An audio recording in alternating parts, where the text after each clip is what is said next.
God damn it, I love this 7-year-old beta.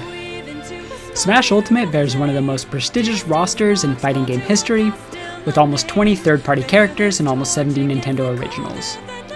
It's clear characters like Mario, Solid Snake, Link, and Pac-Man could easily make it in on their own merit, so why aren't you playing their games?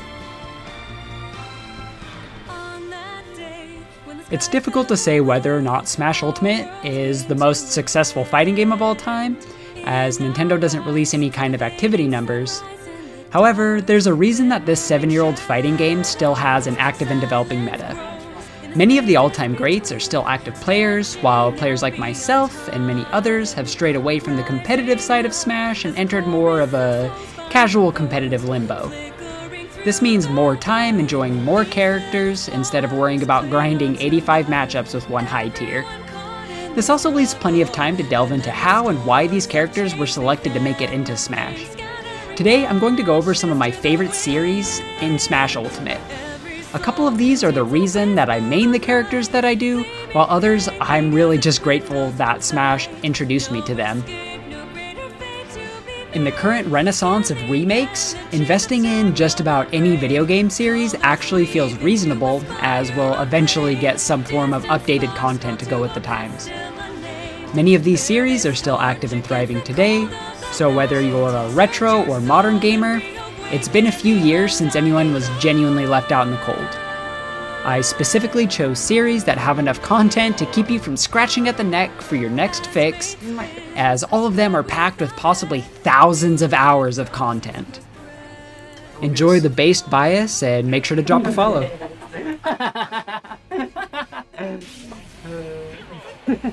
I'm a little surprised that Kodo was not expecting that with the way that he was drifting, but I also I wouldn't expect. I don't think I was expecting him to do it that quickly.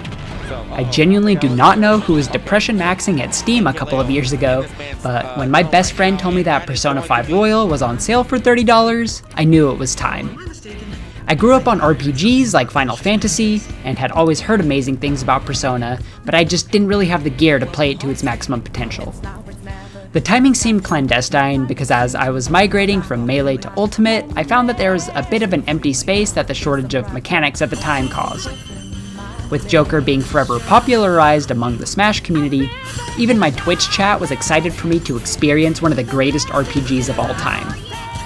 The Persona series embodies a constant attack on any social issue plaguing the world at the time, while instilling self-confidence and encouraging you to face and accept the lightest and darkest parts of yourself. While every Persona starts out painstakingly slow, fortunately you're paying for a $60 soundtrack that happens to feature one of the best RPGs ever created. This is true for the entire series.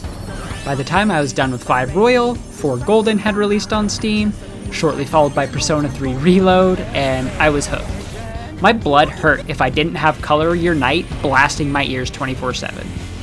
The combat, the character development, and the tunes. These 3 C's launched the entire Persona universe into 87% of my brain mass, and I don't think it's going anywhere. I still feel as though 5 is the high point of the series, as 4's mechanics could use an update, and the story of 3 can feel empty at times. The original 2 games are an insane trip any retro gamer should delve into if they can get their hands on them. Although they lack the social link and calendar aspect of the newer games, the stories are so brutal and weird, you'll spend days trying to dissect how the butterfly effect plots you against one of the most infamous dictators of all time. How do you pick from all of the silent protagonists of Smash Ultimate when every blind date is awkward as hell?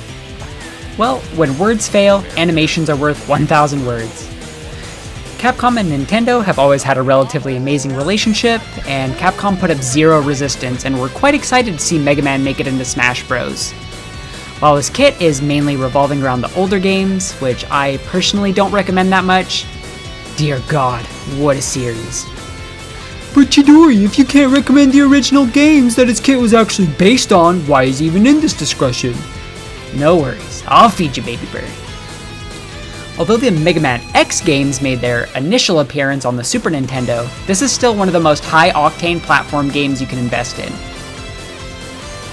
The X Collection is available on most active platforms, as every gaming company has a soft spot for our little blue fighting robot.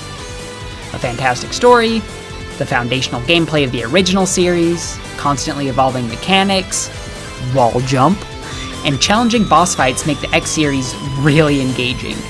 These games are also visually holding up to this day. Like, this 16-bit art style just does not get old. If you're not a platformer fan, the Mega Man Battle Network games allow you to delve into an amazing cyber story with some really cool RPG mechanics, like tile-based combat and scrolling through cool collected power-ups. Being able to control characters that provide more dialogue allows you to immerse yourself in a Mega Man world with laughter and sacrifice, rather than just impending doom and big booms. Please give this retro robot a spot on your wish list, as I heavily recommend Mega Man X, X4, and literally anything from the Battle Network series.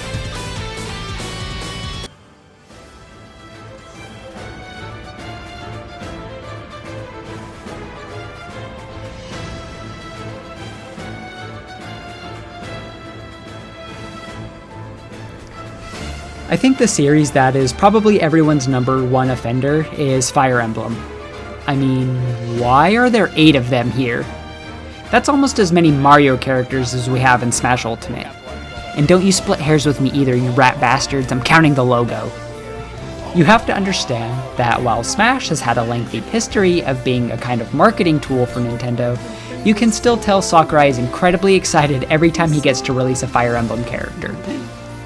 With 3 Smash Bros. Characters released before their actual game in the US, this strategy RPG had a little bit of a strange start, as Japan thought it was going to be too technical for the West. We didn't actually get a translated game released here until Fire Emblem 6. However, it was an instant cult classic on the GBA, with the 2 games we received on the Game Boy being my most played. Unfortunately, the classic FE I grew up with fell off after the Wii title, Radiant Dawn, causing a massive shift in the game's paradigm.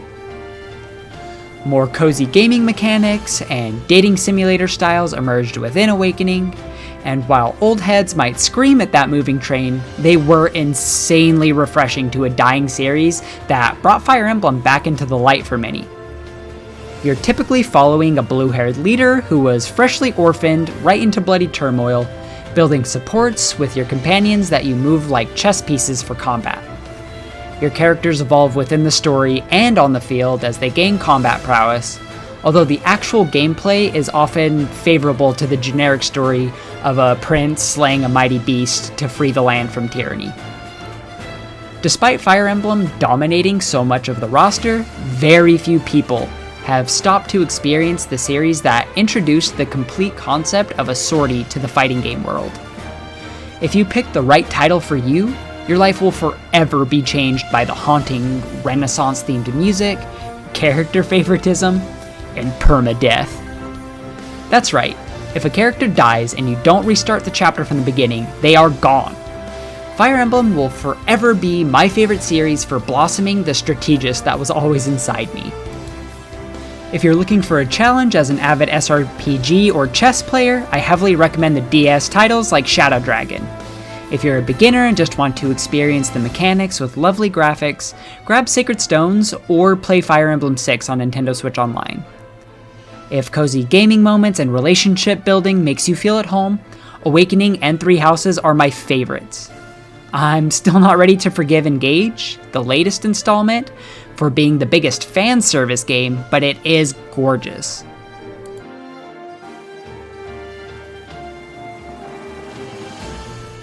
Thank you guys for hanging out through my ramble. Make sure you guys drop a follow for a smooch on the forehead. Bye!